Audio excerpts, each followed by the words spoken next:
दोस्तों, आप सभी ये मेरे हाथ में गणना प्रपत्र देख रहे हैं जो भारत निर्वाचन आयोग की ओर से बीएलओ अधिकारी ने आपको दिया होगा।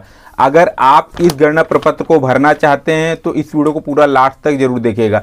ये वीडियो उन लोगों के लिए होने वाली है जो 2003 में जिन्होंने वोट डाली थी, यानी कि जिनकी डेट ऑफ बर्थ 1985 से पहले की है और 2003 में उन्होंने वोट डाली थी। तो उनको कौन सी डिटेल भरनी है और कौन सी डिटेल नहीं भरनी है और क्या उनको इस फॉर्म में भरना है, वो बारीकी से इस वीडियो में बताऊंगा। इसलिए आपसे निवेदन है कि इस वीडियो को पूरा लास्ट तक जरूर देखिएगा। नमस्कार दोस्तों, मेरा नाम आशीष और आपका हमारे इस नए वीडियो में बहुत बहुत स्वागत है। तो चलिए वीडियो को शुरू करते हैं। अब इस फॉर्म को भरना है और ये फॉर्म उनका है जिनको मैंने बताया कि 2003 में वोटर लिस्ट में उन्होंने वोट डाली थी। तो अगर आपकी भी डेट ऑफ बर्थ कुछ ऐसी है कि 1985 से पहले की है तो 2003 में आपने वोटर लिस्ट में नाम था, आपने वोट डाली थी, तो आपको किस प्रकार फॉर्म भरना है उसके बारे में ये है। तो सबसे पहले यहाँ पे किसी का भी फॉर्म हो इस तरीके से लिखा रहता है, तो यहाँ जन्म तिथि लिखी रहती है। तो यहाँ पे सबसे पहले मैं आपको दिखा देता हूँ। यहाँ पे देखिए जन्म तिथि लिखी है, तो यहाँ पे जन्म तिथि लिखी है, तो यहाँ पे लिखा है दिन माह वर्ष। तो सबसे पहले दिन जो है वो डेट डालनी है, फिर उसके बाद महीना डालना है, फिर उसके बाद वर्ष डालना है। तो यहाँ मैंने फॉर्म पहले से भर रखा है, आपको बताने के लिए मैं इत्मीनान से बता दूं, इसलिए आपको पूरा वीडियो ध्यान से देखना है। फिर उसके बाद लिखा आधार संख्या वैकल्पिक। वैकल्पिक का मतलब ये है कि आप चाहें तो डालें चाहें तो ना डालें, लेकिन आधार संख्या अगर आपके पास है तो डाल दीजिए, क्योंकि आधार वोटर आईडी से लिंक है तो आपको डाल देना है। तो ये आधार संख्या यहाँ पे इस तरीके से भर देनी है। यहाँ पे प्राइवेसी के लिए मैंने पूरा फॉर्म सही से, मतलब ये क्रॉस जो लगाया है ये प्राइवेसी के लिए, पूरे नंबर मैंने नहीं डाले हैं, तो आपको इसे इग्नोर करना है। फिर उसके बाद यहाँ मोबाइल नंबर लिखा है, तो मोबाइल नंबर के सामने मोबाइल नंबर जो हो वो आपको अपना डाल देना है। उसके बाद लिखा है पिता या अभिभावक का नाम, तो आपके पिताजी का नाम यहाँ पे आपको डाल देना है, पिताजी का नाम डाल दीजिएगा। उसके बाद यहाँ पे जैसे पिताजी का नाम डाल देंगे, यहाँ पे लिखा है पिता अभिभावक का ईपीआईसी संख्या यदि उपलब्ध हो। यदि उपलब्ध हो का मतलब ये है कि आपके पास यदि उपलब्ध हो वो नहीं पूछ रहा है, ये पूछ रहा है कि 2003 में इनका वोटर आईडी जो था उसमें ईपीआईसी संख्या लिखी होगी। तो 2003 में वोटर आईडी इनकी देखनी है, वोटर आईडी जो बनी होगी वो वोटर आईडी नंबर ही ईपीआईसी संख्या होती है। तो वोटर आईडी नंबर आप ले सकते हैं। अगर मान लीजिए आपको इस तरीके से गणना प्रपत्र मिला है तो यहाँ पे देखिए ईपीआईसी संख्या देखिए लिखी होती है। तो उसी तरीके से अगर आपके पिताजी का भी गणना प्रपत्र मिला होगा तो उसमें ईपीआईसी संख्या लिखी होगी, या फिर वोटर आईडी में आप देखिएगा ईपीआईसी संख्या वहाँ पर लिखी होती है। तो आपको ईपीआईसी संख्या वहाँ से लेकर डाल देनी है। फिर उसके बाद नीचे आ जाएंगे, लिखा हुआ माता का नाम, तो माता का नाम आप अपनी माता जी का नाम डाल दीजिएगा। फिर उसके बाद यहाँ पे लिखा है माता का ईपीआईसी संख्या यदि उपलब्ध हो, तो ईपीआईसी संख्या यहाँ पे ये ईपीआईसी संख्या डाल देनी। ये यहाँ पे लिखा हुआ एक चीज ध्यान दीजिएगा, यहाँ पे लिखा हुआ है यदि उपलब्ध हो। यदि उपलब्ध हो का मतलब ये है जो 2003 की जो वोटर लिस्ट आप डाउनलोड करेंगे उसमें अगर नहीं हो तो यहाँ पे डालना है नहीं, मतलब खाली छोड़ देना है। अगर वोटर लिस्ट में नाम लिखा है और उसके आगे ये ईपीआईसी संख्या आपकी माता जी का या आपका या आपके पिताजी का लिखा है तो आपको जरूर डालना होगा। ये यदि उपलब्ध हो वहां के लिए है, ये बात आपको ध्यान रखना है, तो ये आपको डाल देना है। उसके बाद लिखा है पति पत्नी का नाम यदि लागू हो। इसका मतलब ये है कि अगर जिसका फॉर्म आप भर रहे हैं अगर उनकी शादी हो गई तो उनकी पत्नी का नाम डालना है। तो यहाँ पे उनकी पत्नी का नाम मैंने डाल दिया है।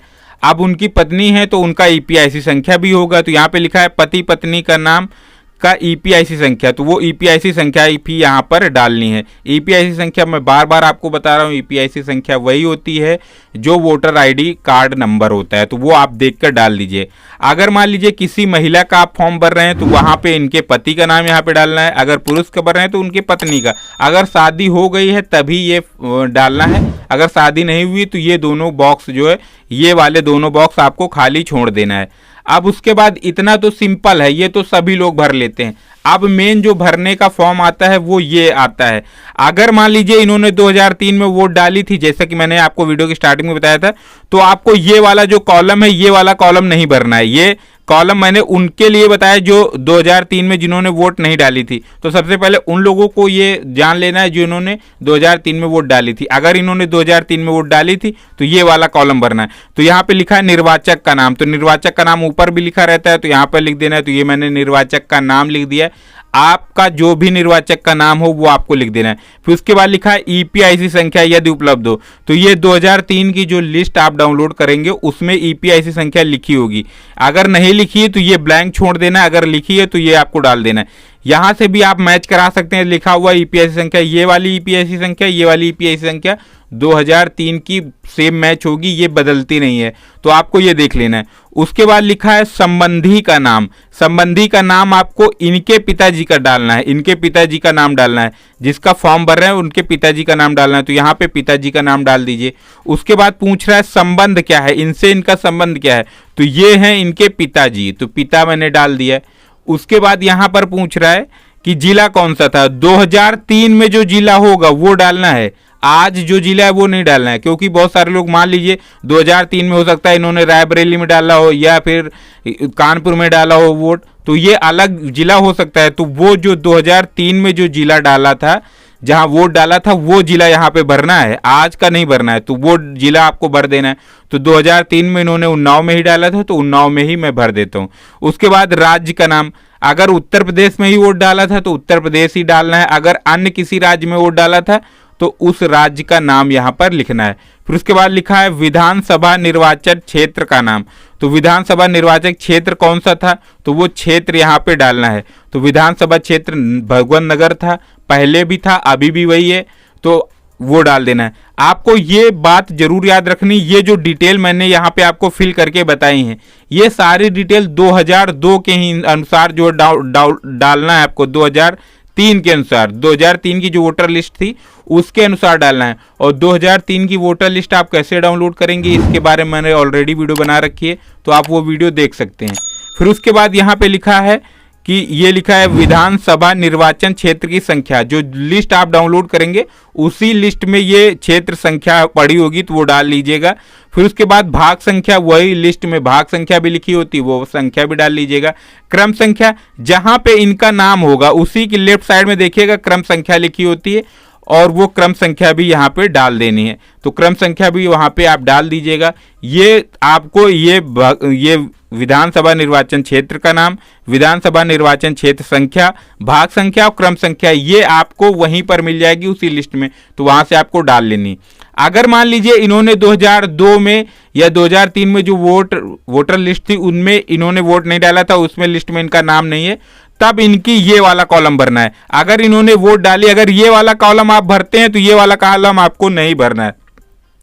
आप उदाहरण में समझ लीजिए, अगर इन्होंने ये 2002 में या 2003 में वोट नहीं डाला था तो फिर ये वाला फॉर्म भरना है। तो इसमें आप इनके जो है पिताजी का यहाँ पे नाम डालना है, फिर उसके बाद इनके पिताजी का ईपीआईसी संख्या डालनी है, फिर उसके बाद इनके जो है दादाजी का नाम यहाँ पे डालना है, दादाजी का नाम डालना है, संबंध में पिता लिखना है, फिर उसके बाद किस राज्य में इन्होंने वोट डाली थी वो जिला डालना है, फिर उसके बाद राज्य का नाम डालना है, फिर उसके बाद वही विधानसभा निर्वाचन क्षेत्र संख्या डालनी है, संख्या यहाँ पे डालेंगे, क्षेत्र का नाम यहाँ डालेंगे, भाग संख्या, क्रम संख्या ये डालनी है। तो ये सारी जो डिटेल आपको डालनी है ये 2003 के इनके पिताजी की लिस्ट देखकर डालनी है। अगर इन्होंने वोट नहीं डाली थी, अगर वोट डाली थी तो ये वाला डालना है, अगर नहीं डाली तो ये डालना है। तो इन्होंने वोट डाली थी तो ये वाला डालना है, ये वाला आपको कॉलम नहीं भरना है। अगर आपने भी 2003 में वोट डाली थी तो ये कॉलम भरना है, ये कॉलम नहीं भरना है। फिर उसके बाद यहाँ पे सबसे लास्ट में आपको अपने सिग्नेचर यहाँ पे कर देने हैं। यहाँ पे लिखा है मतदाता किसी अन्य वयस्क पारिवारिक सदस्य के हस्ताक्षर। अगर मतदाता कर रहा है तो मतदाता केवल साइन करेगा, अगर कोई वयस्क पारिवारिक सदस्य कर रहा है तो वो रिश्ते का उल्लेख भी करना होगा और तिथि भी डालनी है। तो यहाँ पे तिथि भी आप डाल सकते हैं कॉलम करके। तो जैसे मान लीजिए आज तिथि है 20/11/2025, इस तरीके से तिथि भी डाल देनी। तो इस तरीके से ये फॉर्म पूरा भर के रेडी हो जाता है। दोस्तों, अगर आपने इस वीडियो को यहाँ तक देखा है तो आप भी संपूर्ण जानकारी सीख गए होंगे। अगर आपको हमारी ये जानकारी पसंद आई हो तो कृपया करके इस वीडियो को लाइक करें, अपने दोस्तों के साथ इस वीडियो को शेयर कीजिएगा। चैनल को अभी तक सब्सक्राइब नहीं किया तो क्या करो दोस्तों यार, सब्सक्राइब करो, साथ में नोटिफिकेशन बेल आता है उसे ऑल नोटिफिकेशन पे ऑन कर लो। इससे जब भी मैं कोई नया वीडियो अपलोड करूंगा अपने इस चैनल पर आप सभी को नोटिफिकेशन मिलेगी और आप सभी लोग मेरे उस वीडियो को सबसे पहले देख पाएंगे। अगर आपने इस वीडियो को यहाँ तक देखा है तो यहाँ पर 2 वीडियो के थंबनेल दिखाई दे रहे होंगे। आप सभी से हाथ जोड़कर निवेदन है कि इन वीडियोज को भी जरूर देखें। ये वीडियो भी भारतीय निर्वाचन आयोग की ओर से आने वाले गणना प्रपत्र फॉर्म भरने के बारे में ही हैं। अगर इन वीडियो को देखेंगे तो पूरी जानकारी सीख जाएंगे। आज के इस वीडियो में दोस्तों इतना ही। Thanks for watching my video. जय हिंद, वंदे मातरम।